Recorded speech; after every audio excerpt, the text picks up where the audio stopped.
कहानी शुरू करने से पहले हमारी आपसे गुजारिश है कि नीचे सुर्ख रंग के बटन को दबाकर हैदर वॉइस चैनल को सब्सक्राइब जरूर कर लीजिए और साथ ही बेल आइकॉन के बटन को दबा दीजिए ताकि नई आने वाली वीडियोस का नोटिफिकेशन आपको वक्त पर मिल सके। शुक्रिया।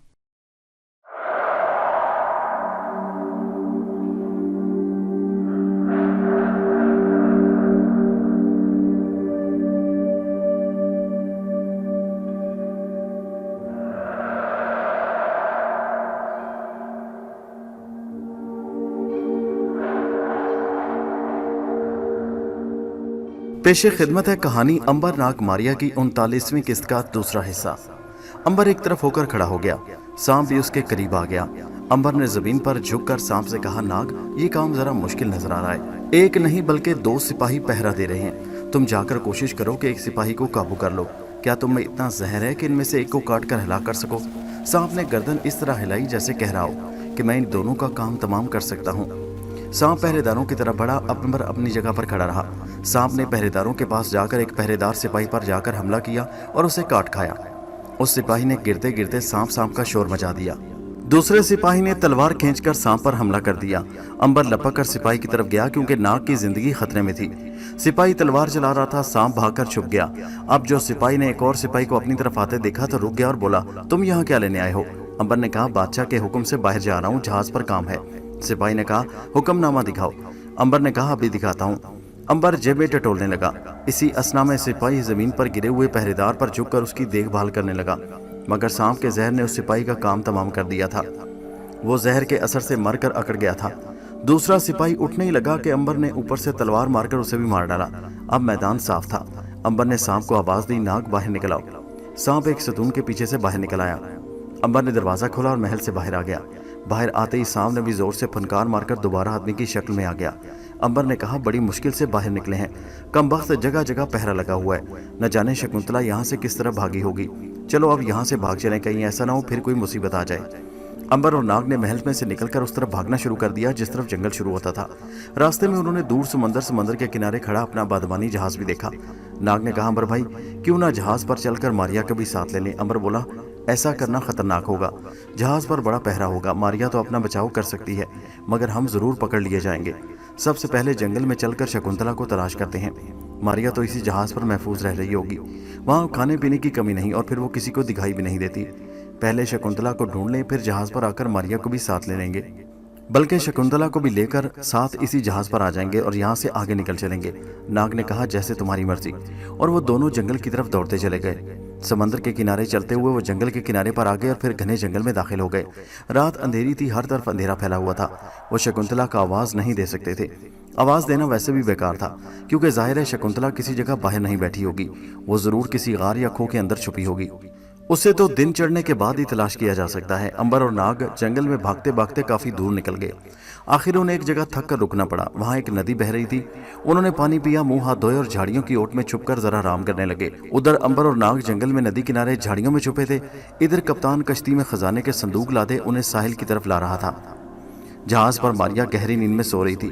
अचानक एक परिंदा उसके ऊपर से तेजी से गुजर गया। उसके परों की आवाज से मारिया की आंख खुल गई। आंखें मलती हुई उठी। उसे मालूम था कि आज रात सिपाहियों ने खजाना चुराना है। वो भागी भागी नीचे कैबिन में आई। वहां न खजाना था न खजाने के संदूक थे। सिपाही खजाना उठाकर ले जा चुके थे। मारिया परेशान होकर ऊपर अरशे पर भागी। उसने जंगल पर खड़े होकर समंदर की तरफ देखा। दूर किनारे पर सिपाहियों की कश्ती खड़ी और सिपाही सरों पर खजाने के संदूक लिए जा रहे थे। मारिया को बड़ा सख्त गुस्सा आया, अपने आप पर भी और सिपाहियों पर भी और अपनी नींद पर भी। मगर अब वो क्या कर सकती थी? कोई कश्ती भी नहीं थी कि जिस पर सवार होकर वो सिपाहियों का पीछा कर सके, और उसे तैरना भी नहीं आता था कि समंदर में छलांग लगाकर ही किनारे पर पहुंच जाए। अपने अंदर पेचोताब खाती वो जहाज के जंगले से लगी खड़ी रही। उसने सोचा, कोई बात नहीं, आखिर ये लोग जंगल में जाकर ही किसी जगह खजाना दफन करेंगे। जब वो दोबारा वापस आएंगे तो वो किसी एक को काबू करके उसे पूछ लेगी कि खजाना किस जगह दफन है।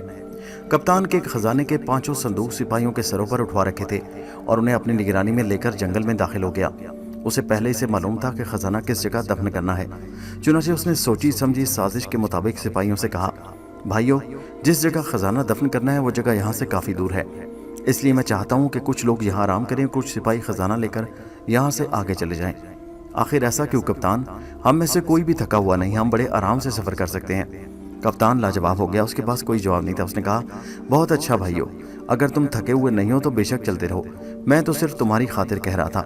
سپاہیوں نے یک زبان ہو کر کہا نہیں کپتان صاحب، ہم تازہ دم ہیں، ہم خزانہ لے کر کسی دوسرے جزیرے پر بھی جا سکتے ہیں۔ ٹھیک ہے پھر چلے آؤ میرے پیچھے پیچھے۔ کپتان جان بوجھ کر سپاہیوں کو چکر لگوا کر اس جگہ لے آیا جہاں جھاڑیوں کی اوٹ میں 2 گڑھے کھدے ہوئے تھے، ایک خزانے کے صندوق دفن کرنے کے لیے اور ایک بڑا گڑھا سپاہیوں کی لاشیں دبوانے کے لیے کھودا گیا تھا۔ کپتان نے سپاہیوں کو بالکل نہ بتایا کہ یہی وہ جگہ ہے جہاں انہوں نے خزانے کو دفن کرنا ہے، بلکہ بولا میرا خیال ہے ہمیں اس جگہ تھوڑا آرام کر لینا چاہیے، ذرا تازہ دم ہو لیں پھر آگے چلیں گے، وہ جگہ کافی دور ہے۔ ایک سپاہی نے کہا کپتان ہم بالکل تھکے ہوئے نہیں، ہم چل سکتے ہیں۔ کپتان ذرا ڈانٹ کر بولا یہ میرا حکم ہے، تم لوگوں کو یہاں تھوڑی دیر آرام کرنا چاہیے، میں جانتا ہوں اگر تم لوگوں نے یہاں آرام نہ کیا تھوڑا تو تم آگے کا سفر نہیں کر سکو گے، صندوق اتار کر ایک طرف رکھ دو۔ سب سپاہیوں نے صندوق اتار کر ایک طرف رکھ دیے۔ کپتان نے اپنے جھولے میں سے مچھلی کا بھنا ہوا گوشت نکال کر لکڑی کی ایک تھالی میں رکھا اور بولا یہ لو تھوڑا گوشت کھاؤ تاکہ تمہارے اندر آگے بڑھنے کی طاقت آ جائے۔ سپاہی بڑے خوش ہوئے، انہیں مچھلی کا بھنا ہوا گوشت بھلا کہاں ملتا تھا، سپاہیوں کو تو صرف جنگلی سانڈوں کا گوشت ہی کھانے کو دیا جاتا تھا۔ جزیرے میں جس قدر اعلیٰ قسم کی مچھلی پکڑی جاتی تھی ان پر سمگلروں کے بادشاہ کا قبضہ تھا، لیکن سپاہیوں کو کوئی خبر نہ تھی کہ مکار کپتان نے مچھلی میں زہر ملا رکھا ہے۔ کپتان نے جو مچھلی خود کھائی اسے اپنی جیب میں سے نکال کر منہ میں ڈال دیا اور تھالی آگے بڑھا کر سپاہیوں سے کہا بڑی مزیدار مچھلی ہے، یہ میں نے خاص صبح تمہارے لیے پکوائی تھی، ذرا چکھ کر دیکھو، اسے کھانے سے تمہاری ساری تھکن دور ہو جائے گی۔ سپاہی تھک گئے تھے، خاص طور پر وہ سپاہی تھک گئے تھے جنہوں نے سروں پر صندوق اٹھا رکھے تھے، وہ تو محض اس لیے جلدی کر رہے تھے کہ کسی طرح ہیرے جواہرات ان کی آنکھوں کے سامنے زمین میں ایک بار دفن کر دیے جائیں تاکہ ان کی دولت محفوظ ہو جائے۔ کپتان نے جو ہی زہریلی مچھلی ان کے آگے کی، سارے مچھلی پر ٹوٹ پڑے۔ مچھلی میں سے گرم گرم بھاپ اٹھ رہی تھی اور مسالوں کی خوشبو آ رہی تھی۔ دیکھتے ہی دیکھتے وہ ساری مچھلی چٹ کر گئے، صرف ایک سپاہی مچھلی کھانے سے بچ گیا۔ ہوا یہ کہ جب اس نے تھالی میں سے اپنے حصے کی مچھلی کا ٹکڑا اٹھایا تو وہ اسے لے کر ذرا پرے درخت کے نیچے بیٹھ گیا تاکہ آرام سے کھا سکے۔ کپتان نے اسے نہیں دیکھا، وہ ان سپاہیوں کی طرف لگا تھا جنہوں نے تھالی کے گرد جھرمٹ ڈال رکھا تھا اور بڑے مزے سے مچھلی کھا رہے تھے۔ خوش قسمت سپاہی نے مچھلی کا ٹکڑا کھانا ہی چاہا تھا کہ اوپر سے ایک عام درخت پر سے ٹوٹ کر ٹھیک سپاہی کے اس ہاتھ پر گرا جس پر اس نے مچھلی پکڑ رکھی تھی۔ مچھلی کا ٹکڑا جھٹکے سے نیچے گر پڑا، نیچے چٹان کی ڈھلان تھی، مچھلی کا ٹکڑا اندھیرے میں نیچے دور تک لڑک گیا۔ سپاہی کو بڑا افسوس تھا کہ اس نے سوچا تھا کہ سکون سے ایک طرف بیٹھ کر بھنی ہوئی مچھلی اڑائے گا اور یہاں مچھلی کے ٹکڑے سے ہی ہاتھ دھونے پڑ گئے۔ اس نے سوچا کہ چٹان کی ڈھلان پر سے نیچے اتر کر مچھلی کو تلاش کرنا چاہیے۔ ابھی وہ سوچ ہی رہا تھا کہ اس نے دیکھا کہ ایک سپاہی نے چیخ ماری اور زمین پر گر پڑا، وہ چوکنا ہو گیا۔ کپتان گرتے ہی سپاہی کی طرف بڑھا کہ دوسرا سپاہی بھی گر پڑا اور دیکھتے ہی دیکھتے سارے سپاہی زمین پر گرے اور گرتے ہی خطرناک زہر کی وجہ سے ہلاک ہو گئے۔ یہ سپاہی جو درخت کی اوٹ میں بیٹھا یہ منظر دیکھ رہا تھا کانپ اٹھا، فوراً سمجھ گیا کہ کپتان نے زہریلی مچھلی انہیں کھلا دی۔ اس نے خدا کا شکر ادا کیا کہ اس کی جان بچ گئی، مگر ابھی اس کی جان خطرے میں تھی۔ کپتان نے ہاتھ جاڑ کر سپاہیوں کی لاشیں گننا شروع کر دیں۔ سپاہی ایک دم چونکا۔ کپتان کو جب معلوم ہوا کہ مرے ہوئے سپاہی 9 ہیں تو وہ 10ویں سپاہی کی تلاش شروع کرے گا۔ یہ سوچ کر زندہ بچے ہوئے سپاہی نے چپکے سے درخت پر چڑھنا شروع کر دیا۔ وہ بڑی خاموشی سے درخت کی شاخوں میں چھپ کر بیٹھ گیا اور نیچے کا تماشا دیکھنے لگا۔ کپتان نے لاشوں کو گنا تو وہ 9 تھیں۔ وہ حیران ہو کر ادھر ادھر دیکھنے لگا، ارے 10ویں لاش کہاں گئی؟ کپتان نے جھک کر ایک بار پھر لاشیں گنی اور سپاہیوں کے چہروں کو غور سے دیکھا، وہاں صرف 9 عدد سپاہیوں کی لاشیں تھیں۔ 10واں سپاہی غائب تھا۔ کپتان پریشان ہو گیا، 10واں سپاہی کہاں بھاگ گیا تھا؟ اس نے مچھلی کیوں نہیں کھائی؟ اسے کس طرح شک پڑ گیا کہ مچھلی میں زہر ملا دیا گیا ہے؟ کپتان نے سپاہی کی ادھر ادھر تلاش کرنا شروع کر دیا، مگر وہاں تو کوئی بھی نہیں تھا۔ 10واں سپاہی تو اوپر درخت کی شاخوں میں چپ چاپ چھپا ہوا تھا۔ کپتان نے ساری جھاڑیوں میں سپاہی کو ڈھونڈ مارا مگر وہ کہیں بھی اسے تلاش نہ کر سکا۔ پھر اس نے اپنے آپ سے کہا، لگتا ہے 9 سپاہی ہیں، کیونکہ یہ نہیں ہو سکتا کہ 10واں سپاہی غائب ہو جائے۔ میرا خیال ہے 9 سپاہی تھے، مجھے غلط فہمی ہوئی ہے۔ کپتان کو جب یقین ہو گیا کہ اس کے ساتھ 10 نہیں بلکہ 9 سپاہی تھے تو وہ بڑے اطمینان سے آگے بڑھا۔ اس نے بڑے گڑھے کے اوپر سے شاخوں کو پرے ہٹا دیا۔ 10واں سپاہی اوپر درخت پر بیٹھا تھا۔ وہ یہ دیکھ کر کام گیا کہ کپتان نے ان لاشوں کو دبانے کے لیے پہلے سے گڑھا کھود رکھا تھا۔ اس نے بڑی مکاری سے اسی جگہ آرام کرنے کا مشورہ دیا تھا اور پھر زہریلی مچھلی کھلا کر ہلاک کر ڈالا۔ کپتان نے ایک ایک سپاہی کی لاش کو پکڑ کر گڑھے کی طرف گھسیٹنا شروع کر دیا۔ کافی محنت کے بعد کپتان نے سارے 9 کے 9 سپاہیوں کی لاشوں کو گڑھے کے اندر پھینک کر اوپر مٹی ڈال دی، پھر اس کے اوپر جھاڑیوں کی شاخیں ڈال کر اس جگہ کو چھپا دیا۔ 10واں سپاہی درخت پر بیٹھے بیٹھے سوچنے لگا کہ درخت نے اسے عین وقت پر اوپر سے آم گرا کر بچا لیا تھا۔ اگر ٹھیک اس وقت جب کہ وہ مچھلی کھانے والا تھا آم اس کے ہاتھ پر نہ گرتا تو اس وقت اس کی اپنی لاش بھی سامنے والے گڑھے میں دفن ہوتی۔ 10واں سپاہی خوف سے کام گیا۔ کپتان نے اب دوسرے گڑھے کے اوپر سے خشک جھاڑیاں پرے ہٹائیں اور اس کے اندر خزانے کے صندوق رکھنے شروع کر دیے۔ لاشوں کو اس نے پاؤں سے پکڑ پکڑ کر گھسیٹا تھا، لیکن جواہرات کے صندوقوں کو وہ بڑے آرام سے اٹھا کر گڑھے کے اندر رکھ رہا تھا۔ پانچوں کے پانچوں صندوق گڑھے کے اندر رکھ کر کپتان نے اطمینان کا سانس لیا اور اس جگہ بیٹھ کر جیب سے تولیہ نکال کر چہرے اور بازوؤں کا پسینہ پہنچنے لگا۔ 10واں سپاہی اوپر بیٹھا بیٹھا تنگ آ گیا۔ وہ چاہتا تھا کہ کپتان اب وہاں سے جائے تاکہ وہ نیچے اترے، لیکن کپتان نے دیر کر دی تھی۔ وہ کچھ دیر آرام سے بیٹھا رہا، پھر اٹھا، جس جگہ خزانہ دفن تھا اس جگہ جھاڑیوں پر ہاتھ پھیرا، پھر وہاں سے چلا گیا۔ کچھ دور تک سپاہی کو اس کے قدموں کی کھڑکھڑاتی آواز آتی رہی، پھر جنگل میں خاموشی چھا گئی، مگر سپاہی ابھی تک خوفزدہ تھا۔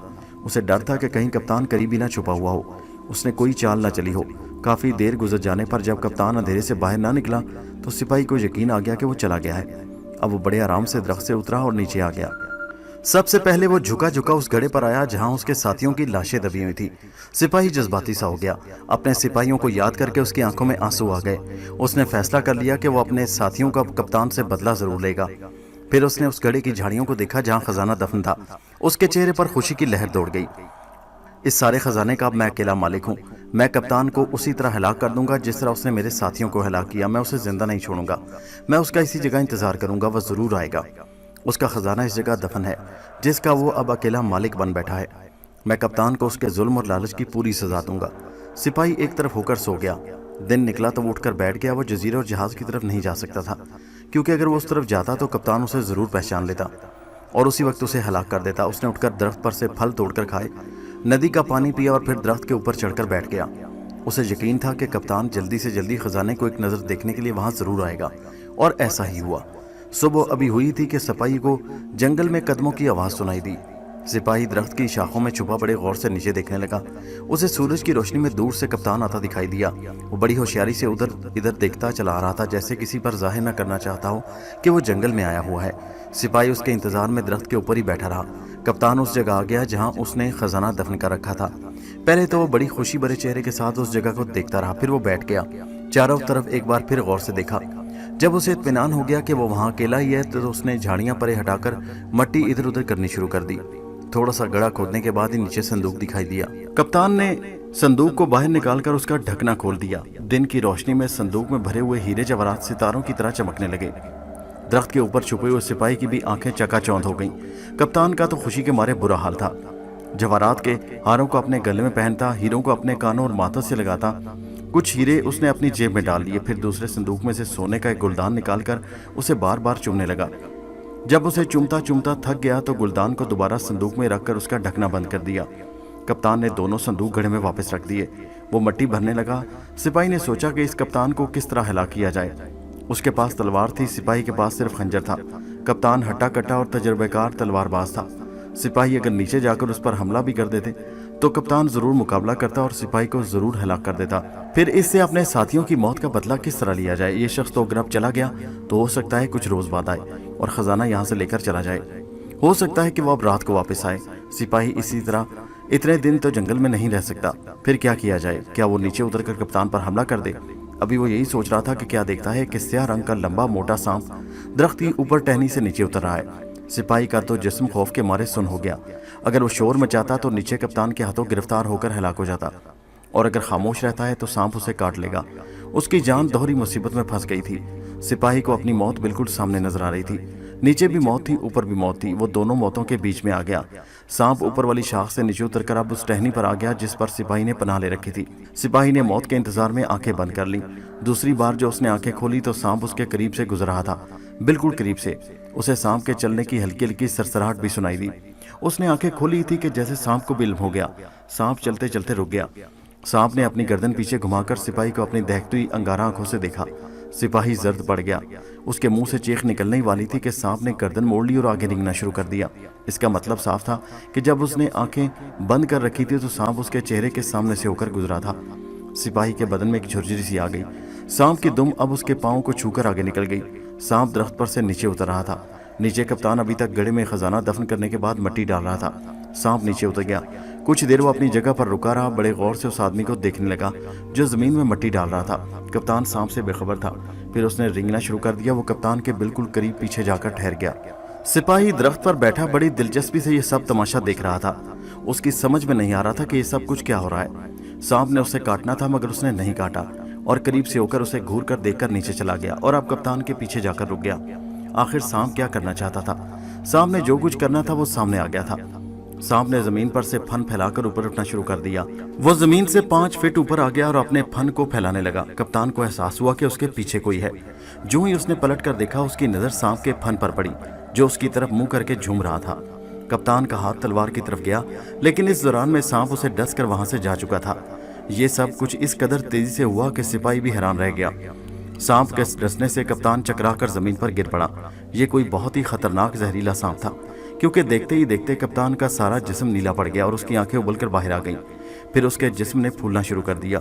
फिर लाश फटकर पानी बनकर जमीन में जज्ब हो गई। जहर के असर से कप्तान की हड्डियां भी पानी बनकर जमीन में गुम हो चुकी थी। सिपाही लरज गया। जहां एक पल पहले कप्तान बैठा हीरे जवाहरात के हार और सोने का गुलदान देखकर खुश हो रहा था, वहां अब उसकी लाश भी नहीं थी। खुदा जाने सांप अपना काम करने के बाद कहां गुम हो गया। सिपाही ने देखा कि जहां खजाना दफन था वहां से एक जगह से मिट्टी हटी हुई थी। सिपाही ने आगे बढ़कर देखा तो कांप कर पीछे हट गया। उसी जगह वही जहरीला सांप कुंडली मारे मिट्टी के अंदर खजाने के ऊपर बैठा सिपाही को लाल लाल आंखों से घूर रहा था, जैसे कह रहा हो कि खबरदार, आगे आए तो यही हशर तुम्हारा भी होगा। सिपाही डर कर वहां से उठ दौड़ा। वो दौड़ता दौड़ता गया और साहिल समंदर पर जाकर उसने दम लिया। वहां से वो सीधा जजीरे की तरफ मुड़ गया। अब सारे जजीरे में सिर्फ वही एक सिपाही था जिसे मालूम था कि बहरी डाकुओं का करोड़ों अशरफियों का खजाना जंगल में किस जगह दफन है। उस सिपाही की दोस्ती एक और सिपाही से थी जो महल का बड़ा कोतवाल था। सिपाही ने जाते ही कोतवाल के घर बना ली। चूंकि कोतवाल उसका गहरा दोस्त था, इसलिए सिपाही ने कोतवाल को सारी बात खोलकर बता दी। कोतवाल की आंखों में भी लालच आ गया। ऊपर से उसने कहा, शाबाश, तुम बड़े अच्छे इंसान हो जो वहां से भाग आए। तुम्हें ऐसा ही करना चाहिए। दौलत एक लानत होती है। कप्तान ने लालच किया, दौलत से मोहब्बत की और उसे अपने किए की सजा मिल गई। अब तुम मेरे घर पर कुछ दिन आराम करो, अभी यहाँ से बाहर ना निकलना। कहीं ऐसा ना हो कि कप्तान के साथी तुम्हें देखकर पूछगिछ शुरू कर दें। सीधा साधा सिपाही कोतवाल की चाल में आ गया। उसने कोतवाल के घर ठहरने का फैसला कर लिया। उधर कोतवाल ने दिल में फैसला कर लिया कि वो इस सिपाही को मारकर सारे खजाने पर जाकर खुद कब्जा कर लेगा। आखिर करोड़ों का खजाना था, कोई मामूली बात तो नहीं थी। इतनी बड़ी दौलत को कोतवाल नहीं छोड़ सकता था। वो उसके साथ ही सिपाही का काम भी तमाम कर देना चाहता था, क्योंकि यही एक सिपाही था जिसे इल्म था कि खजाना किस जगह पर दफन है। कोतवाल ने बातों ही बातों में सिपाही से वो जगह मालूम कर ली जहां संदूक जमीन के अंदर दबा दिए गए थे। रात को खाना खाने के बाद कोतवाल और सिपाही देर तक बातें करते रहे। सिपाही बेचारा बड़ा सीधा साधा आदमी था। कहने लगा, भाई, ये इंसान दौलत के लालच में आकर दूसरे इंसान को कत्ल क्यों कर देते हैं? इंसान तो बहुत बड़ी दौलत है, क्या इन लोगों के दिल से खुदा का खौफ उठ गया है? कोतवाल बोला, भाई, आजकल के जमाने के लोग दौलत के पीछे दीवाने होकर फिरते हैं। हम तुम जैसे लोग अब दुनिया में मुश्किल से मिलते हैं, जिन्हें दौलत की जगह इंसानों से प्यार है। अच्छा, अब तुम सो जाओ, मैं जरा बाहर एक काम से जा रहा हूँ। बहुत अच्छा भाई। कोतवाल उठकर बाहर चला गया। सिपाही ने कंबल ऊपर किया और सोने की कोशिश करने लगा। कोतवाल ने यह साजिश बना रखी थी कि जो ही सिपाही सो जाएगा तो वो वहां आएगा और चुपके से कमरे में दाखिल होकर सिपाही को हलाक कर देगा और फिर खजाने का अकेला मालिक बन बैठेगा। सिपाही बेचारे को इस साजिश की खबर नहीं थी। वो बड़े आराम से पलंग पर कंबल ओढ़े सोने की कोशिश कर रहा था, मगर उसे नींद नहीं आ रही थी। उसकी आंखों के सामने बार बार सांप की शक्ल आ जाती जिसने कप्तान को डस कर हलाक कर दिया था। आखिर वो घबरा कर उठा और ये सोचकर कमरे से बाहर निकलकर समंदर के किनारे आ गया कि शायद थोड़ी देर समंदर के किनारे टहलने से उसका दिल बहल जाए। आती दफा उसने कंबल अपने पलंग पर ही डाल दिया था और दिया गुल कर दिया था ताकि बेचारे कोतवाल को जहमत ना हो। जबकि कोतवाल एक जगह बैठा इस इंतजार में था कि सिपाही सो जाए तो वो जाकर उसका काम तमाम कर दे। कोतवाल कुछ सोच रहा था। कुदरत उसके जुल्म से पहले ही सिपाही को बचा चुकी थी। वो समंदर के किनारे टहलता हुआ बहुत दूर निकल गया। फिर वो अपने वापस मकान की तरफ आ गया। जिस वक्त वो कोतवाल के मकान के अंदर आया तो उस वक्त कोतवाल उसके कमरे में दाखिल हो चुका था। उसके पलंग पर कंबल इस तरह से ऊपर उठा हुआ पड़ा था कि खिड़की में से आती हुई सितारों की रोशनी में यूं लग रहा था जैसे कोई सो रहा है। सिपाही अभी कमरे से बाहर था कि उसे अंदर किसी के कदमों की आवाज सुनाई दी। वो ये देखने के लिए रुक गया कि कहीं कोई अंदर चोर तो नहीं आ गया। फिर उसने खिड़की में से थोड़ा सा झांक कर अंदर देखा तो उसकी आंखें फटी की फटी रह गई। कोतवाल उसके पलंग के पास खड़ा वैश्यों की तरह कंबल पर तलवार के वार कर रहा था। वो अपनी तरफ से सिपाही को हलाक कर रहा था।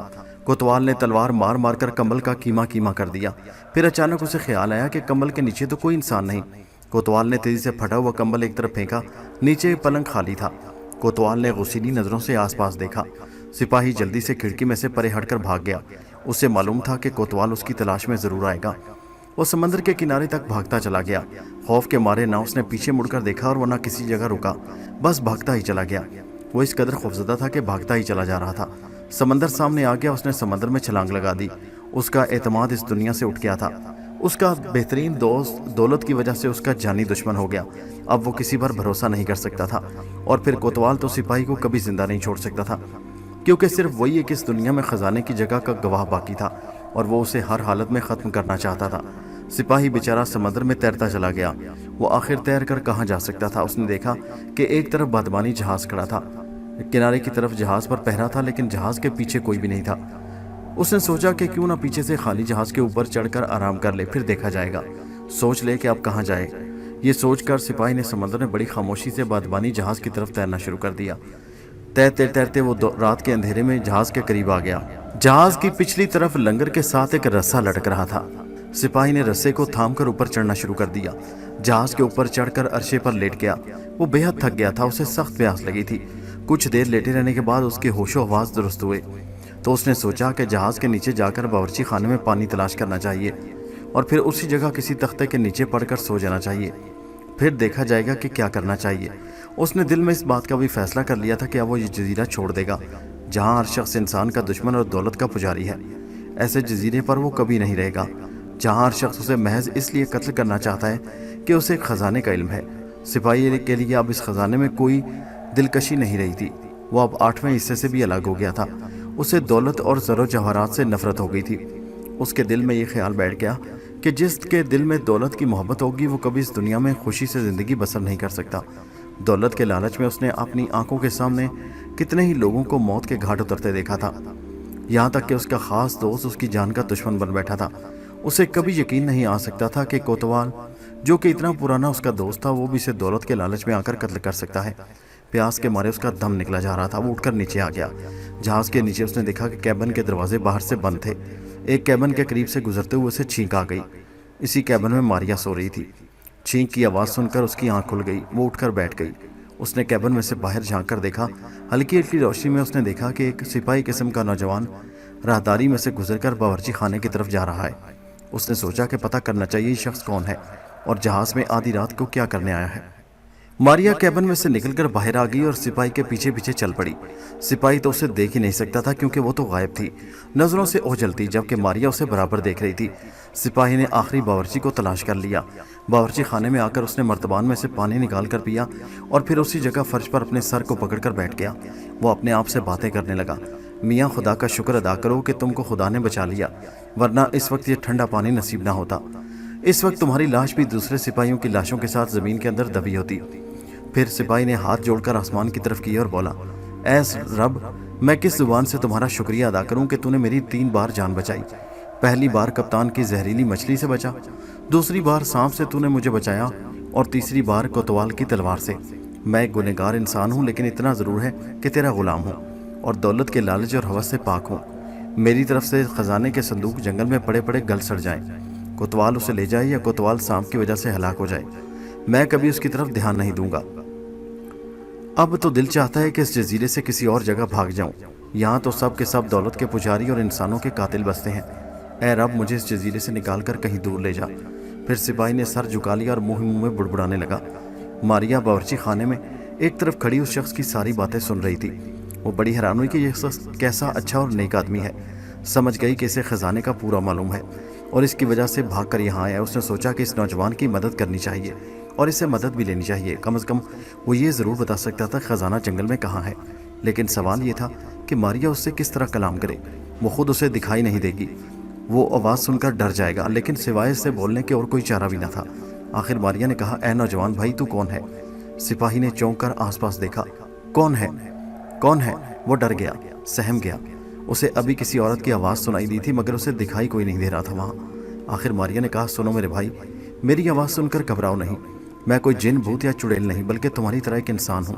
فرق صرف اتنا ہے کہ میں جادو کے زور سے غائب ہو چکی ہوں، تم مجھے دیکھ نہیں سکتے، مجھے کوئی بھی نہیں دیکھ سکتا۔ میں تم سے اس لیے بول پڑی ہوں کہ میں نے تمہاری ساری باتیں سن لی ہیں۔ تم مجھ سے ہرگز نہ گھبراؤ، میں تمہاری پوری مدد کروں گی۔ پہلے مجھے یہ بتاؤ کہ تمہارا خوف دور ہوا یا نہیں؟ سپاہی نے ڈرتے ڈرتے کہا، کچھ خوف دور ہوا ہے۔ ماریا بولی، شاباش، تم نیک ہی نہیں بلکہ ایک بہادر انسان بھی ہو۔ اب یہ بتاؤ کہ تمہارا نام کیا ہے اور تم کہاں سے آئے ہو؟ سپاہی نے کہا، میرا نام فرائی ہے، میں اس جزیرے میں ایک سپاہی ہوں، بلکہ سپاہی تھا۔ میرے ساتھ 9 سپاہی اور اس جہاز کے اندر جو خزانہ تھا اس پر پہرا دے رہے تھے۔ ہمارے کپتان کی نیت بدل گئی، اس نے خزانے کو اٹھوا کر جنگل میں دفن کر دیا اور اس خیال سے سارے کے سارے سپاہیوں کو زہریلی مچھلی کھلا کر مار ڈالا کہ وہ اکیلا خزانے کا مالک بن جائے گا۔ اتفاق سے میں مچھلی نہ کھا سکا، میں درخت پر چڑھ گیا اور اپنی جان بچائی۔ کپتان نے مجھے تلاش کیا، جب میں اس کے ہاتھ نہ آیا تو وہ چلا گیا۔ پھر دوسرے روز آیا اور اس روز ایک سانپ نے میرے قریب سے نکل کر کپتان کو ڈس لیا۔ میں وہاں سے بھاگا اور اپنے کوتوال دوست کے پاس جا کر ساری کہانی سنائی۔ اس کی نیت بھی خزانے کا سن کر بدل گئی۔ اس نے بھی مجھے قتل کر کے خود خزانے پر قبضہ کرنے کا منصوبہ بنایا، مگر خدا نے مجھے اس کے ظلم سے بھی بچا لیا۔ اب میں بھاگ کر یہاں آیا تھا کہ یہاں سے نکل کر کسی دوسرے جزیرے پر چلا جاؤں۔ میرا دل اب اس جزیرے سے اچاٹ ہو گیا ہے۔ ماریا نے پوچھا، کیا تم نے اس سانپ کو دیکھا تھا جس نے کپتان کو ڈسا تھا؟ سپاہی نے کہا، ہاں دیکھا تھا، بلکہ وہ سانپ اب بھی اسی جگہ خزانے کی حفاظت کر رہا ہے اور میرا خیال ہے کہ جو بھی وہاں جائے گا اسے وہ ضرور ہلاک کر دے گا۔ ماریا نے پوچھا، اس سانپ کا رنگ کیسا تھا؟ اس کا رنگ سبز نہیں سیاہ تھا، وہ کافی لمبا چوڑا سانپ تھا، اب بھی اسی جگہ پر ہوگا۔ ماریا کا خیال تھا کہ ہو سکتا ہے وہ ناگ ہو۔ اس نے فیصلہ کر لیا کہ وہ خزانے پر جا کے سانپ سے ضرور ملاقات کرے گی۔ پھر اس نے سپاہی سے کہا، بھائی اب تم کیا چاہتے ہو؟ وہ آدمی بولا، میں یہاں سے بھاگ جانا چاہتا ہوں۔ میری اچھی بہن، کیا تم اس سلسلے میں میری کچھ مدد کر سکتی ہو؟ ماریا نے کہا، میں تمہاری ضرور مدد کروں گی، لیکن پہلے تمہیں میرے ساتھ جنگل میں چل کر وہ جگہ دکھانی ہوگی جہاں خزانہ دفن ہے۔ سپاہی نے کہا، بہن کیا تمہیں بھی دولت کی ہوس ہے؟ ماریا بولی، مجھے دولت کی ہوس نہیں، میں اس لیے وہاں جانا چاہتی ہوں کہ وہ خزانہ میرا ہے، اس جہاز کا ہے اور یہ جہاز میرا ہے۔ سپاہی نے پوچھا، تمہارا یہ جہاز؟ ہاں، تم اکیلی یہاں کیسے آئی؟ ماریا نے کہا، یہ ایک لمبی کہانی ہے، پھر کبھی سناؤں گی، اب تم آرام کرو، کل میرے ساتھ جنگل میں چلو اور وہ جگہ دکھانا جہاں خزانہ ہے۔ بہت اچھا بہن۔ ماریا نے سپاہی کو ایک الگ کیبن میں بستر پر سلا دیا اور خود اپنے کیبن میں آ کر سوچنے لگی کہ کہیں وہ سانپ ناگ ہی نہ ہو۔ ادھر جہاز میں رات کو ماریا نے سپاہی کو سلا دیا، ادھر رات کو کوتوال جنگل میں خزانے کو سمیٹنے کے لیے جانے کی تیاریاں کرنے لگا۔ اس نے سپاہی سے وہ جگہ معلوم کر لی تھی جہاں وہ خزانہ دبا ہوا تھا۔ رات کو وہ چپکے سے اپنے مکان سے نکلا اور جنگل میں آ گیا۔ جنگل میں گپ اندھیرا پھیلا ہوا تھا۔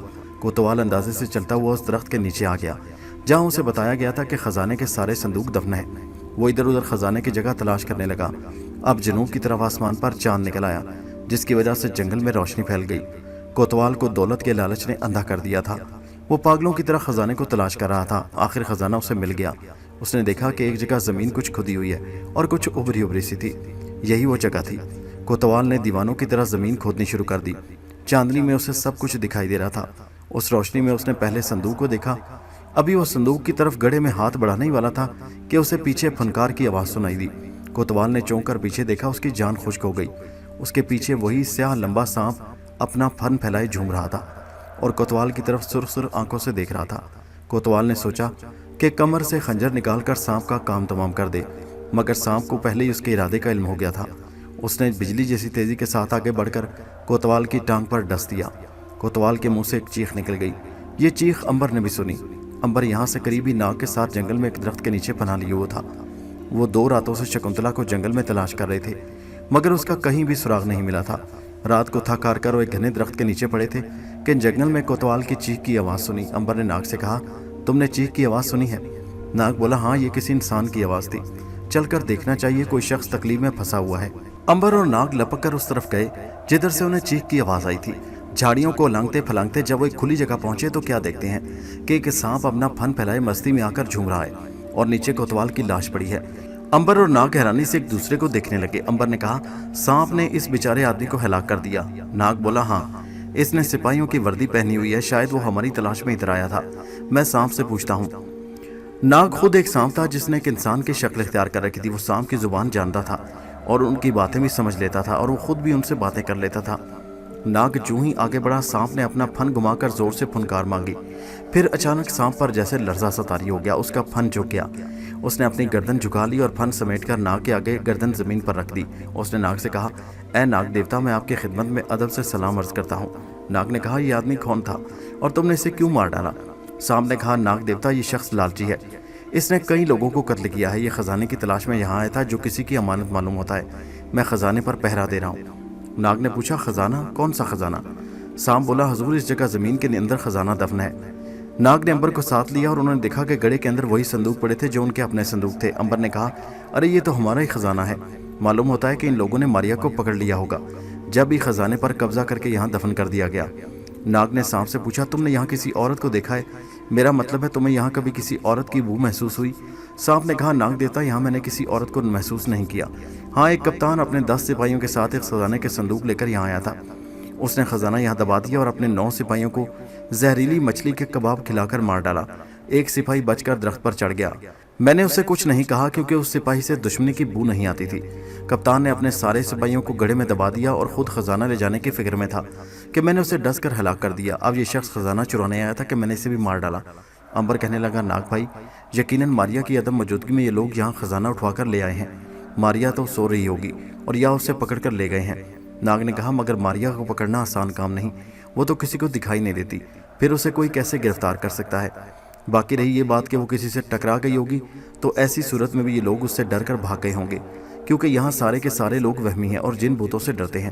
تو پھر تمہارا کیا خیال ہے ماریا کہاں ہوگی؟ ایک بات تو ظاہر ہے کہ وہ جہاز پر نہیں، اگر وہ جہاز پر ہوتی تو کسی میں اتنی جرت نہیں تھی کہ وہ خزانے کو ہاتھ لگا سکتا، وہ ایک کر کے سب کو مار ڈالتی۔ میرا خیال ہے کہ وہ جہاز سے کہیں چلی گئی ہے اور شاید اسی جنگل میں ہمیں تلاش کرتی پھر رہی ہے۔ تو کیا ہمیں اب شکنتلا کے ساتھ اسے بھی تلاش کرنا ہوگا؟ میرا تو خیال ہے کہ ہمیں ایک بار جہاز پر جا کر اپنا اطمینان کر لینا چاہیے۔ ناگ بولا میں اس لیے نہیں جا سکتا کہ اگر کسی نے دیکھ لیا تو کچل دیا جاؤں گا، مقابلہ بھی کیا تو سپاہی کے سامنے کیا کروں گا۔ اگر تم کہتے ہو تو میں ابھی جانے کو تیار ہوں۔ اس موقع پر سام نے کہا میں جا کر پتہ کراتا ہوں، حضور آپ مجھے حکم دیں۔ ناگ نے کہا نہیں بھائی تمہارے جانے کی ضرورت نہیں ہے۔ پھر امبر اور ناگ نے مل کر خزانے کے گڑھے کو مٹی اور پتوں سے بھر دیا اور سام کو سلام کر کے اور اسے تاکید کر کے خزانے کے ان کے آنے تک حفاظت کرے واپس جنگل میں اسی جگہ چلے گئے جہاں وہ آرام کر رہے تھے۔ باقی رات وہ آپس میں ماریا اور شکنتلا کے بارے میں باتیں کرتے رہے، پھر سو گئے۔ دن چڑھا تو انہوں نے جنگل کے مشرقی حصے میں شکنتلا کی تلاش شروع کر دی۔ شکنتلا کے بارے میں اتنا بتا دیں کہ وہ ابھی تک نیلی چٹان کے غار میں سارنگ کی پناہ میں تھی، اس لیے کہ سارے جزیرے میں سمگلروں کے بادشاہ کے جاسوس کی تلاش کرتے پھر رہے تھے۔ سارنگ بابا نے شکنتلا کو کہہ رکھا تھا بیٹا میں ایک غریب ملا ہوں، بوڑھا ہو گیا ہوں، تمہاری اتنی مدد ضرور کر سکتا ہوں کہ تمہیں اس جگہ چھپائے رکھوں، مگر تمہیں لے کر اس جزیرے سے فرار نہیں ہو سکتا۔ ہاں کوشش جاری رکھوں گا، جو ہی موقع ملا تمہیں یہاں سے بھگا دوں گا۔ چنانچہ شکنتلا صبر شکر کر کے نیلی چٹان کے غار میں ہی دن کاٹ رہی تھی۔ دن کے وقت وہ غار میں چھپی رہتی، رات کو باہر نکل کر قریبی جنگل میں تھوڑا بہت سیر کر لیتی۔ سارنگ بابا اسے ہر روز جنگلی پھل اور مچھلی لا کر کھلاتا اور اس کی بڑی خدمت کر رہا تھا۔ ادھر امبر اور ناگ جنگل میں اسے تلاش کرتے پھر رہے تھے۔ مصیبت یہ تھی کہ رات کو امبر اور ناگ خود بھی چھپے رہتے اور دن کے وقت وہ غار کے اندر چھپی رہتی تھی۔ دن چڑھ آیا تھا، ماریا جاگ پڑی تھی۔ اس نے سپاہی کو جگایا اور اسے کھانا پکا کر کھلایا، خود بھی کھایا۔ پھر اس سے کہا میرا خیال ہے کہ تمہیں اب میرے ساتھ چل کر جنگل میں وہ جگہ دکھانی چاہیے جہاں خزانہ دفن ہے۔ سپاہی نے ہاتھ جوڑ کر کہا اے دیوی اگر میں آپ کے ساتھ یہاں سے باہر گیا تو بادشاہ اور کوتوال کے سپاہی مجھے اسی وقت پکڑ کر میری کھال کھینچ ڈالیں گے، مجھ پر رحم کریں اور مجھے دن کے وقت اپنے ساتھ نہ لے جائیں۔ ماریا نے حوصلہ دیتے ہوئے کہا میں جو تمہارے ساتھ ہوں میں تمہاری حفاظت کروں گی۔ سپاہی نے کہا اے دیوی تم تو کسی کو نظر نہیں آتی، تمہیں تو کوئی کچھ نہیں کہے گا مگر میں غریب مارا جاؤں گا، مجھے یہ جزیرے کے سپاہی زندہ نہیں چھوڑیں گے۔ ماریا سمجھ گئی کہ بیچارہ سپاہی بہت خوفزدہ ہے، وہ اس کے ساتھ کسی بھی صورت دن کے وقت جہاز سے باہر نہیں نکلے گا۔ چنانچہ اس نے مسکرا کر کہا اچھا بھائی شام کو جب اندھیرا پھیل جائے گا تو پھر میرے ساتھ چلو گے؟ ہاں دیوی بہن شام کو میں ضرور تمہارے ساتھ جاؤں گا، شام کو میں ضرور چلوں گا، ضرور چلوں گا۔ چلو ٹھیک ہے میں شام کا انتظار کروں گی۔ ادھر ماریا شام کا انتظار کر رہی تھی، ادھر شکنتلا نیلی چٹان کے اندر غار میں پناہ لیے ہوئی تھی۔ دوسری طرف امبر اور ناگ بھی جنگل کے درخت کے نیچے بیٹھے سوچ رہے تھے کہ اب شکنتلا کو کس جگہ پر تلاش کیا جائے۔ ایک خیال انہیں یہ بھی آتا کہ کہیں وہ اس جزیرے سے ہی نہ نکل چکی ہو، مگر وہ اکیلی اس جزیرے سے کہاں نکل سکتی ہے؟ امبر نے کہا بھائی وہ بڑی دلیر عورت ہے، شروع میں وہ بڑی ڈرپوک تھی، بزدل تھی، مگر مصیبتوں کا مقابلہ کرتے کرتے وہ بڑی بہادر ہو گئی، وہ اب کوئی بھی بہادری کا کام بڑی آسانی سے کر سکتی ہے۔ ناگ کہنے لگا اگر یہ مان بھی لیا جائے تو پھر وہ کہاں ہے اور کس کی مدد سے کشتی پر سوار ہوئی ہوگی، کس طرف کو گئی ہوگی، اسے تو سارے راستے کا علم نہیں، سمندر میں وہ اکیلی کہاں کہاں بھٹکتی پھر رہی ہوگی۔ نہیں مجھے یقین ہے کہ وہ اسی جزیرے میں کسی جگہ پناہ لیے بیٹھی ہے اور مناسب موقع کا انتظار کر رہی ہے۔ ناگ کا یہ خیال بہت درست تھا۔ امبر نے کہا ٹھیک ہے پھر ہم اسے اس وقت تک تلاش کرتے رہیں گے جب تک وہ ہمیں مل نہیں جاتی۔ اب دوسری بات یہ ہے کہ ماریا کو کہاں ڈھونڈا جائے۔ मैं तो कहता हूँ हम दोनों मिलकर जहाज पर जाते हैं और मारिया को तलाश करते हैं। नाग बोला, फिर तुम्हें जाने की जरूरत नहीं, मैं खुद आज रात को जहाज पर जाऊंगा। अंबर ने कहा, क्या तुम ये खतरा मोल ले लोगे? नाग बोला, अपनी बहन के लिए मैं हर तरह की कुर्बानी दे सकता हूँ। इधर रात को नाग जहाज पर जाकर मारिया को तलाश करने की स्कीम बना रहा था और दूसरी तरफ मारिया सिपाही को लेकर जहाज पर से जंगल में आने का मंसूबा तैयार कर रही थी। और ऐसा ही हुआ। जब जजीरे पर अंधेरा छा गया तो एक तरफ से मारिया निकली और दूसरी तरफ से नाग निकला। सिपाही अंधेरे में जाकर एक छोटी सी कश्ती चुरा लाया। उस कश्ती में सवार होकर मारिया और सिपाही चुपके से समंदर में तैरते हुए जजीरे के जनूबी साहिल के साथ जाकर लग गए। सिपाही ने कश्ती को एक जगह झाड़ियों में छुपा दिया और मारिया को साथ लेकर जंगल में खजाने वाली जगह की तरफ चल पड़ा। दूसरी तरफ नाग ने अंबर से इजाजत ली और दरख्त पर से उतरकर जंगल में से निकलकर जहाज की तरफ रवाना हो गया। उसने समंदर के करीब जाकर अपनी जोन बदल ली। वो इंसान से सांप बन गया और समंदर में उतरकर तैरता हुआ जहाज की तरफ चला गया। जहाज समंदर के किनारे खड़ा था और बाहर सिपाही पहरा दे रहे थे। नाग जहाज पर दूसरी तरफ से गया। उसने लंगर के पास जाकर जंजीर की मदद से ऊपर चढ़ना शुरू कर दिया। जहाज के अर्शे पर आकर वो लकड़ी के तख्तों पर रेंगता हुआ सीढ़ियों में आ गया। जहाज पर गहरा सन्नाटा छाया हुआ था। वहां चारों तरफ गुप अंधेरा था। किसी जगह भी कोई रोशनी नहीं हो रही थी। वो समझ गया कि जहाज पर कोई सिपाही नहीं है। उसने फनकार मारकर फिर से इंसान की शक्ल इख्तियार कर ली और सीढ़ियां उतरकर नीचे आ गया। उसने देखा कि एक कैबिन में छोटा सा दिया रोशन था। उसकी रोशनी में कमरे की हर शय वैसे ही पड़ी थी, मगर वहां मारिया नहीं थी। नाग ने सारे जहाज में घूम फिर कर देखा। एक एक कैबिन में जाकर मारिया को आवाज़ दी। बावर्ची खाने में आकर उसे तलाश किया, मगर मारिया किसी जगह पर भी ना मिली। नाग को यकीन हो गया कि मारिया जहाज से चली गई है। वो अगर जहाज पर होती तो उसे ज़रूर मिल जाती। वो जहाज पर नहीं है। नाग ना उम्मीद होकर ऊपर अर्शे पर आ गया। यहाँ उसने एक बार फिर सांप की शक्ल बदली और समंदर में छलांग लगा दी। समंदर में पानी की लहरों पर तैरता हुआ किनारे पर आ गया।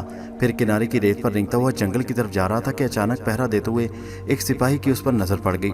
उसने सांप सांप की आवाज़ लगाई और नाग की तरफ लपका। कमबख्त को चाहिए था कि सांप को जाने देता, मगर कमबख्त सांप के पीछे पड़ गया और उसे मारने की कोशिश करने लगा। नाग आगे आगे दौड़ पड़ा। पहरेदार उसका पीछा कर रहा था। नाग ने समझ लिया कि अब अगर उसने पहरेदार पर हमला ना किया तो वो तलवार के एक ही वार से उसके 2 टुकड़े कर देगा, क्योंकि सांप इतना तेज नहीं दौड़ रहा था जितना तेज पहरेदार दौड़ रहा था। आखिर वही हुआ। पहरेदार नाग के सर पर पहुंच गया और वो हमला करने ही वाला था कि सांप ने पलटकर जोर से फुनकार मारी और सांप से एकदम इंसान बन गया। पहरेदार सांप को इंसान बनते देखकर गश खाकर गिर पड़ा। नाग को हंसी आ गई। अब उसने वापस सांप बनना पसंद किया और जंगल में घुस गया ताकि अंबर को जाकर बताए कि जहाज पर मारिया कहीं नहीं है। वो दरख्तों में से होता हुआ अंबर के पास पहुंच गया और उसे सारी कहानी जाकर सुना डाली। उन्हें अब पूरा यकीन हो गया था कि मारिया को किसी शख्स ने पकड़ लिया है और वो या फिर वो खुद ही जहाज पर से किसी दूसरी जगह चली गई होगी। सवाल ये था कि वो गई कहाँ। सिपाही मारिया को लेकर जंगल में पहुंच गया। चांद निकल आया था और जंगल में हल्की हल्की चांदनी हर जगह फैली हुई थी। उस रोशनी में मारिया ने देखा कि जंगल में बड़े घने दरख्त फैले हुए थे। दरख्तों की शाखें इस कदर घनी थी कि वो नीचे जमीन तक लटक रही थी। सिपाही मारिया को लेकर आगे आगे जा रहा था। आखिर वो उस जगह पर आ गया जहाँ खजाना दफन था। उसने मारिया से कहा, देवी बहन, ये वो जगह है जहाँ खजाने के संदूक दफन है, लेकिन यहाँ एक बहुत ही जहरीला सांप इस खजाने की हिफाजत कर रहा है। खुदा के लिए उससे बचकर रहना। उसका कांटा पानी नहीं मांगता। मैंने अपनी आंखों से कप्तान को इस सांप के जहर से पानी की तरह पिघलते देखा है। मारिया जरा सा मुस्कुराई और बोली, फिक्र न करो, जब तक मैं तुम्हारे साथ हूँ तुम्हें सांप कुछ नहीं कहेगा। लेकिन देवी बहन, वो बड़ा ही जहरीला सांप है, बड़ा खतरनाक सांप है। जो शख्स खजाने की तरफ आता है वो उसे उसी वक्त डस लेता है। मारिया ने कहा, अच्छा भाई, अब तुम ज्यादा बातें ना करो और बताओ कि क्या उसी जगह तुमने उस सांप को देखा था? हाँ देवी बहन, उसी जगह खजाना दफन है और उसी जगह वो सांप उस खजाने की हिफाजत कर रहा है। मारिया ने आगे बढ़कर जमीन पर से झाड़ियों को हटाना शुरू कर दिया। सिपाही सहम कर परे हो गया। वो बड़ा डर रहा था। उसे यकीन था कि अगर सांप निकल आया तो उसकी खैर नहीं। देवी बहन तो किसी को नजर ही नहीं आ रही। सांप उसे तो कुछ नहीं कहेगा, मगर सिपाही को जरूर हलाक कर देगा।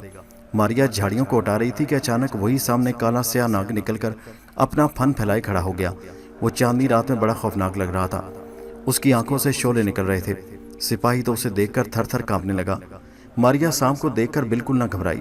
सांप ने उसे देखा तो नहीं, मगर उसकी बू को जरूर महसूस कर लिया। मारिया ने कहा, सांप, क्या तू नाग है? सांप के एक कानों के साथ नाग के लफ्ज़ टकराए तो वो कुछ हैरान सा हुआ। उसके अलावा सांप को यूं महसूस हो रहा था जैसे नाग देवता कहीं करीब ही मौजूद हो। असल बात यह थी कि उसे मारिया के जिस्म से उसके भाई नाग की हल्की हल्की बू महसूस हो रही थी। वो कुछ डर सा गया। उसने अपना फन समेट लिया और गर्दन झुका ली। वो मारिया से कुछ कह रहा था, मगर मारिया उसकी जुबान नहीं समझ रही थी। उसके अलावा सांप एक अजीब बात ये देख रहा था कि औरत उससे बातें कर रही है मगर खुद नजर नहीं आ रही। ये एक हैरान कुन बात थी।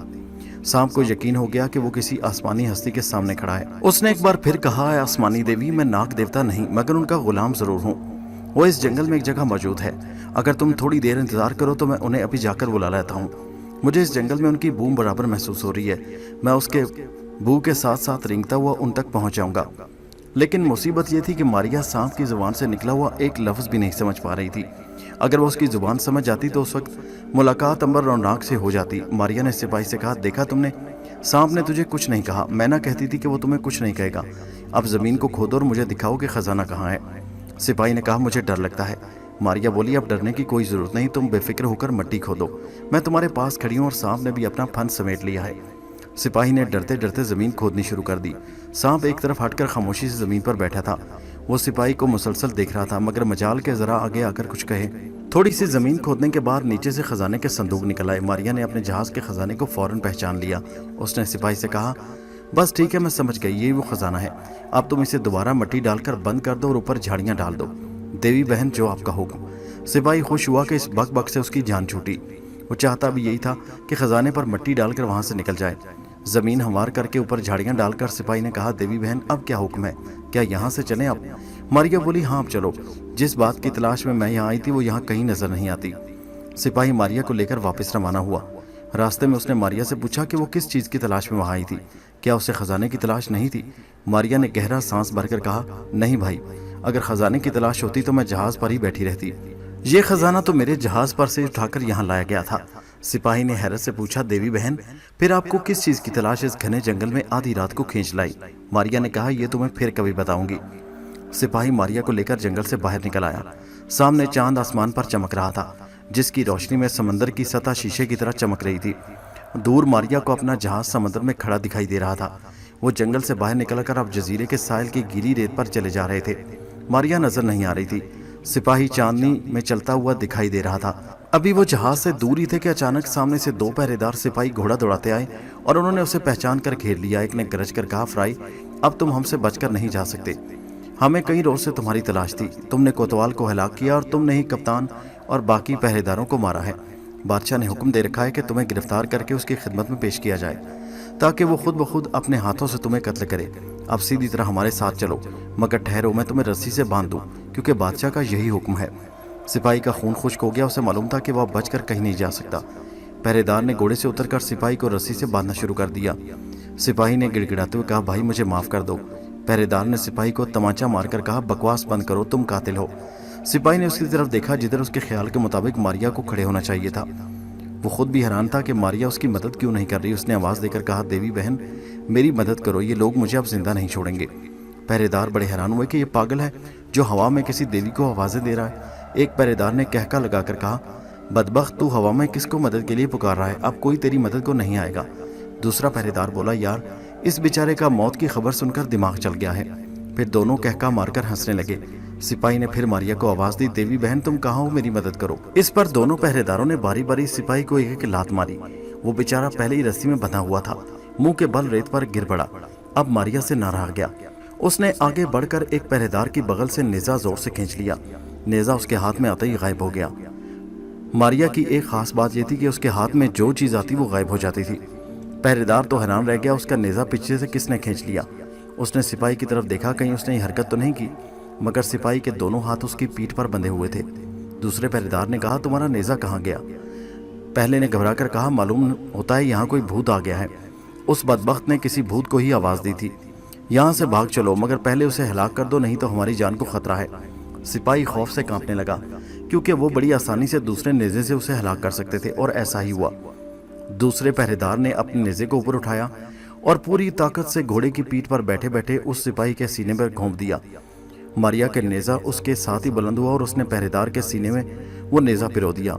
दोनों चीखें एक साथ बुलंद हुईं। एक चीख पहरेदार की थी और दूसरे सिपाही की। मारिया ने नेजा बाहर खींच लिया। दूसरा पहरेदार वहां से भागने लगा तो मारिया ने उसे खींचकर नीचे गिरा दिया। वो गिर पड़ा। मारिया ने नेजा उसके सीने में घोंप दिया। दोनों जमीन पर तड़पने लगे। सिपाही भी तड़प रहा था। मारिया उसके पास जाकर बैठ गई और बोली, मुझे माफ कर देना भाई, मुझसे देर हो गई। सिपाही ने कहा, देवी बहन, इसमें तुम्हारा कोई कसूर नहीं, मेरी मौत इसी तरह लिखी हुई थी। अगर तुम कोशिश भी कर सकती तो मुझे बचा नहीं सकती थी। किस्मत को यही मंजूर था। अच्छा, खुदा हाफिज। मेरा कहा सुना बख्श देना। उसके साथ ही सिपाही दम तोड़ गया। दोनों पहरेदार अभी जिंदा थे। वो बड़े हैरान थे कि ये किस औरत की आवाज़ आ रही है और सिपाही किससे बातें कर रहा था। एक पहरेदार ने रोते रोते दूसरे से कहा, यहाँ कोई चुड़ैल है, यहाँ कोई चुड़ैल है। मारिया ने कहा, तुम्हारे लिए मैं चुड़ैल ही हूँ, तुम मुझसे अब बचकर कहीं नहीं जा सकते। मैं सिपाही का बदला तुमसे ज़रूर लूँगी। और मारिया ने उन दोनों को उसी वक्त ख़त्म कर दिया। उसका दिल सिपाही की मौत पर बड़ा उदास हो गया। वो बोझल कदमों से जहाज़ की तरफ चल पड़ी। समंदर में कश्ती उसी तरह झाड़ियों में छुपी हुई थी। मारिया ने कश्ती बाहर निकाली और उसमें बैठकर आहिस्ता आहिस्ता चप्पू हिलाती जहाज़ की तरफ रवाना हो गई। जहाज़ के लंगर के पास उसने कश्ती खड़ी की और रस्सी सीढ़ी पर लगाकर ऊपर जहाज़ के अर्शे पर आ गई। यहाँ आकर उसने महसूस किया कि नीचे सीढ़ियों में से रोशनी ऊपर आ रही है। इसका साफ मतलब ये था कि कोई अंदर है। वो जल्दी से सीढ़ी के दरवाजे के पास आ गई। उसने देखा नीचे से रोशनी आ रही थी और अब आदमियों के बातें करने की आवाज़ें भी आ रही थी। मारिया चुपके से नीचे आ गई। आखिरी सीढ़ी पर उसने देखा कि 3 आदमी उसके कैबिन के अंदर बैठे आपस में बातें कर रहे थे। उन सभी ने सिपाहियों की वर्दी पहन रखी थी। एक की वर्दी उन सबसे ज्यादा कीमती थी। दोनों सिपाही खड़े थे और लाल वर्दी वाला बैठा था। वो कह रहा था, बादशाह के हुक्म से इस जहाज़ की सारी चीज़ें यहाँ से लेकर जजीरे पर ले चलो। बावर्ची खाने में खाने पीने की चीज़ें, कैबिन में घास वगैरह, यहाँ कुछ भी न छोड़ा जाए। बादशाह ने कहा कि इस जहाज़ पर भूतों का बसेरा है और इसे आग लगा दी जाए। ये सुनकर मारिया तो परेशान हो गई। उसके लिए यही एक रहने की जगह थी। कमबख्त ये लोग उससे जहाज़ भी छीन रहे थे। अगर उस जहाज़ को भी जला दिया गया तो फिर वो कहाँ जाएगी? और अब तक तो ये उम्मीद थी कि वो कभी अंबर और नाग जहाज़ पर वापस आ सकते हैं। अगर जहाज़ ही बाकी ना रहा तो फिर वो उसे कैसे मिलेंगे? फिर तो मिलने की एक आखिरी उम्मीद भी खत्म हो जाएगी। मारिया ने फैसला कर लिया कि वो किसी कीमत पर इस जहाज़ को आग नहीं लगने देगी। तीनों सिपाही कैबिन में आराम से बातें कर रहे थे। उनके अफसर ने दोनों सिपाहियों से कहा, जो कीमती चीज़ें यहाँ से उठाकर ले जा सकते हो ले चलो, बाकी दिन चढ़ने पर ले जाएंगे। और सिपाहियों ने चीज़ों को इकट्ठा करके एक तरफ जमा करना शुरू कर दिया। मारिया को सख्त गुस्सा आया। उसने ज़मीन पर पड़ी हुई लकड़ी की एक चौकी उठाई और ज़ोर से केबिन के अंदर फेंक दी। चौकी का धड़ाम से अंदर गिरना था कि दोनों सिपाहियों की चीखें निकल गईं। भूत आ गए, भागो। अफसर ने डांट कर कहा, कमबख्तो, हिम्मत से काम लो, हम भूतों को भगा देंगे। मारिया ने ज़मीन पर से एक और चौकी उठाकर ज़ोर से अफसर के सर पर लगी। वो लड़खड़ा कर गिर पड़ा और दोनों सिपाही भागकर बाहर चले गए। अफसर भी सीढ़ियाँ चढ़कर उनके पीछे ही ऊपर भाग गया। अरशे पर जाते ही सिपाहियों ने समंदर में छलांगें लगा दी। अफसर के माथे से खून बह रहा था। उसने पीछे मुड़कर सीढ़ियों की तरफ देखा। एक और चौकी सीढ़ियों में से उसकी तरफ आई और धम से ज़मीन पर गिर पड़ी।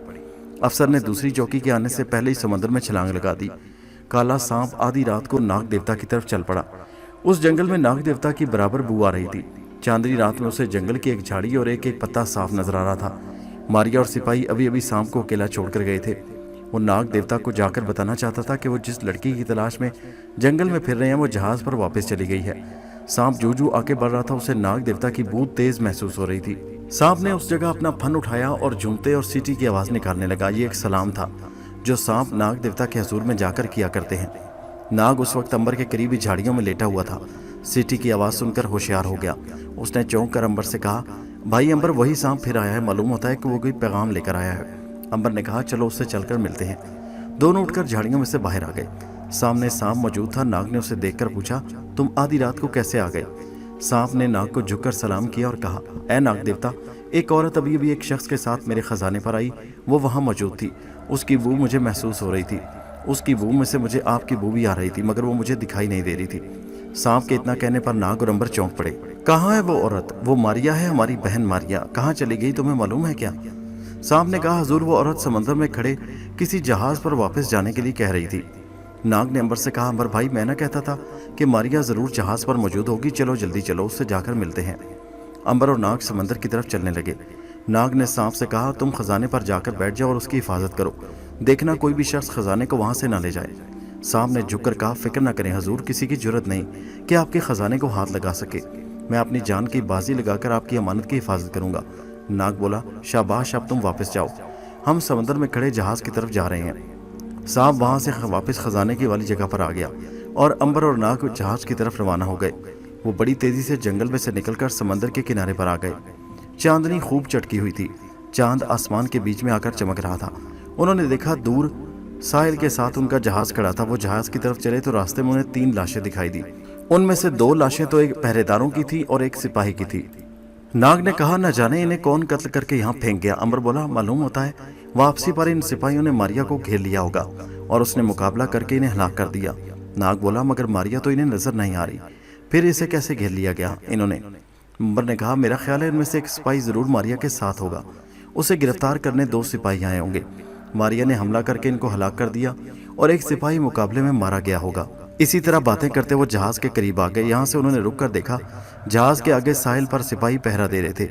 अंबर ने नाग से कहा, इन लोगों से बचकर जहाज पर पहुंचने का एक तरीका है कि कहीं से कोई कश्ती मिल जाए तो उसमें सवार होकर पीछे से जहाज पर पहुंच जाए। नाग बोला, कश्ती कहाँ से मिलेगी? अच्छा, मैं आगे जाकर कश्ती लाने की कोशिश करता हूँ, तुम अंबर भाई इसी जगह ठहरना, मैं अभी कश्ती लेकर आता हूँ। ये कहकर नाग ने अपना रूप सांप की शक्ल में बदला और अंबर को उसी जगह छोड़कर उस तरफ रवाना हो गया जहाँ कश्तियाँ खड़ी थी। ये कश्तियाँ छोटी थीं और आमतौर पर साहिल के साथ साथ मछलियाँ पकड़ने के लिए इस्तेमाल होती थी। सांप आगे बढ़ता चला गया। उसने करीब जाकर देखा कि कश्ती सबसे अलग समंदर में खड़ी थी। वो रस्सी के साथ एक चट्टान के साथ बंधी हुई थी। नाग ने आगे बढ़कर दांतों से रस्सी को काट दिया और फिर उछलकर उसमें सवार हो गया। कश्ती आहिस्ता आहिस्ता समंदर की लहरों पर रवाना हो गई। किसी ने ख्याल न किया कि कश्ती आगे निकल गई है। सांप कश्ती में बैठा किनारों की तरफ देख रहा था। जब कश्ती किनारे से आगे निकल गई तो नाग ने फिर से जौन बदली। वो फिर से इंसान की शक्ल में आ गया और कश्ती को चप्पुओं से धकेलता हुआ उस तरफ ले आया जहां अंबर उसकी राह देख रहा था। कश्ती को रात की तारीकी में उसने चुपके से किनारे पर लाकर खड़ा कर दिया। यहाँ चांदनी फीकी फीकी थी। फिर उसने सीटी बजाकर अंबर को अपनी तरफ बुलाया। अंबर जल्दी से भागकर कश्ती में सवार हुआ और बोला, जल्दी से कश्ती को जहाज की तरफ ले चलो। उन्होंने जहाज की तरफ बढ़ना शुरू कर दिया। चप्पू में पानी चलते हुए रात की खामोशी में आवाज़ पैदा कर रहे थे। नाग ने अंबर के कहने पर चप्पू उठाकर कश्ती में रख लिए और हाथों की मदद से कश्ती को जहाज की तरफ धकेलना शुरू कर दिया। थोड़ी सी कोशिश के बाद उनकी कश्ती जहाज की पिछली तरफ आ गई। कश्ती को पीछे से जहाज के पीछे लटकते हुए रस्से से बांधकर अंबर और नाग लंगर की मदद से जहाज के ऊपर चढ़ गए। जहाज के अरशे पर पहुंचकर उन्होंने इत्मीनान का सांस लिया और बड़े गौर से अंधेरे में आसपास देखा। अरशा वीरान पड़ा था। नाग ने कहा, नीचे चलते हैं। वो सीढ़ियां उतरकर नीचे आ गए। यहाँ एक कैबिन में रोशनी हो रही थी। नाग ने आवाज़ दी, मारिया बहन। अचानक मारिया ने आवाज़ दी, नाग भाई। नाग और अंबर लपक कर अंदर चले गए। जब मारिया ने देखा कि अंबर भी साथ है तो उसकी खुशी दोगुनी हो गई। अंबर ने उसके सर पर हाथ रखकर उसे प्यार किया। नाग ने भी मारिया बहन के माथे को चूमकर प्यार किया। मारिया ने कहा, आप लोग कहाँ चले गए थे? मैं तो अकेली जहाज़ पर बैठे बैठे सख्त परेशान हो गई थी। इन लोगों ने जहाज़ पर कब्जा कर लिया, फिर सिपाही खजाना यहाँ से उठाकर ले गए। सख्त मुश्किल में पड़ गई थी मैं तो। तुम्हें कैसे पता चला कि मैं इस जगह हूँ? नाग ने कहा, जिस सांप ने तुम्हारे पास आकर तुम्हें सलामी दी थी और जिससे तुमने मेरा नाम लेकर पुकारा था, उसी ने तुम्हारे आने जाने के बाद मेरे पास आकर इतला दी कि तुम अभी भी खजाने के पास से होकर किसी आदमी के साथ वापस जहाज़ पर गई हो। तुम सांप की बातें नहीं समझ सकी, मगर सांप ने तुम्हारी सारी बातें सुन ली, फिर मुझे एक एक लफ्ज़ वापस आकर सुना दिया।